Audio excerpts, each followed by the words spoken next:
एहसास उस रात का जब मैं सिर्फ 12 साल की थी, एक छोटी सी बच्ची जो कुछ ना जानती थी और ना ही समझ पाती थी। मैंने अपनी माँ से बहुत डरावनी कहानियाँ सुनी थी। मैं समझती थी कि डर सिर्फ कहानियों में होता है, असल ज़िंदगी में नहीं। मगर ऐसा नहीं था। उस रात एक ऐसा एहसास हुआ मुझे, जिसने मुझे यह बता दिया कि डर असल ज़िंदगी में भी होता है। एहसास का दूसरा नाम ही शायद डर है। यह उस समय की बात है जब मेरे पिताजी ने नया बंगला खरीदा था। मुझे यह जानकर बहुत खुशी हो रही थी कि मैं इतने सुंदर घर में रहने जा रही हूँ, पर यह खुशी जल्द ही डर में बदल जाएगी, इस बात से मैं वाकिफ नहीं थी। जिस दिन हम उस घर में रहने के लिए गए, उसी दिन मुझे एक अजीब सा एहसास हुआ। मुझे लगा मेरे अलावा भी वहाँ कोई है, मतलब मेरे माता पिता और मेरे अलावा वहाँ कोई है। लेकिन मैंने इस बात को अनदेखा कर दिया। हमारे साथ एक आया भी रहती थी। जब भी मैं उसे आया को देखती थी तो मुझे बहुत अजीब लगता था। उसके चेहरे पर मैंने कभी नहीं देखी। उसी रात मेरे माता पिता को जरूरी काम से बाहर जाना पड़ गया। मैं उस वक्त सो रही थी। जगाना ठीक नहीं समझा। मैं आज सोचती हूँ, काश उस दिन मेरी मम्मी ने मुझे जगा दिया होता और अपने साथ ले गई होती, पर ऐसा नहीं हुआ। वो मेरी पूरी जिम्मेदारी हमारी घर की आया पर छोड़ गई और मुझे अकेला छोड़कर वहाँ से चले गए। जब मैं सो रही थी तो मुझे सोते हुए एहसास इस बात का कि मेरे बगल में कोई लेटा हुआ है, और मेरी आँख एकदम से खुल गई। जब मैं नींद से जागी तो मेरे बगल में कोई नहीं था। मैं एकदम डर गई, सहम गई। फिर मैंने हिम्मत करके माँ माँ चिल्लाई।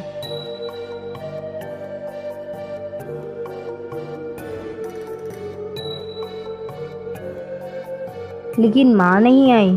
फिर मैं धीरे धीरे दरवाजे की ओर बढ़ी और दरवाज़ा खोलकर उस कमरे से बाहर निकल गई। जब मैं अपने कमरे से बाहर निकल आई तो मैंने देखा कि चारों ओर अंधेरा है। मैं घबरा गई और धीरे धीरे सीढ़ियों से उतर रही थी कि तभी मुझे एहसास हुआ कि कोई मेरे पीछे है, और उसके कदमों की आहट मुझे सुनाई दे रही थी। मैं रुक गई और आवाज़ भी बंद हो गई। फिर से मैंने चलना शुरू किया और फिर वही आवाज़। मैं बुरी तरह से डर गई, सहम गई। इतनी ही समय में वहाँ आया आ गई और मैं उसके गले जा लगी और रोने लगी। मैंने उसे सब कुछ बताया और वो भी मेरी ही तरह डर गई। उसके चेहरे को देखकर ऐसा लग रहा था कि उसे सब कुछ पता है, मगर वो बता नहीं रही है। एकदम से आवाज़ आई। मुझे लगा कोई मेरा नाम पुकार रहा है। यह आवाज़ आया को भी सुनाई दी, मगर वो इस बात से मुकर गई और उसने मुझे कुछ नहीं बताया और अपने साथ रसोई घर की ओर ले गई। चलते समय मुझे दोबारा से वही एहसास हुआ कि कोई मेरे साथ चल रहा है, और इस बार तो आया भी डर गई। उसने मुझसे कहा कि हम इस बंगले से बाहर निकलना होगा। मैंने पूछा क्यों, पर उसने नहीं बताया। फिर से मैंने पूछा क्यों। वो बोली अगर हम इस बंगले से बाहर नहीं निकले तो हम मर जाएंगे। यह बात सुनकर मैं पूरी तरह से चौंक गई। जैसे ही हम दरवाजे पे पहुंचे तो अचानक दरवाज़ा लॉक हो गया।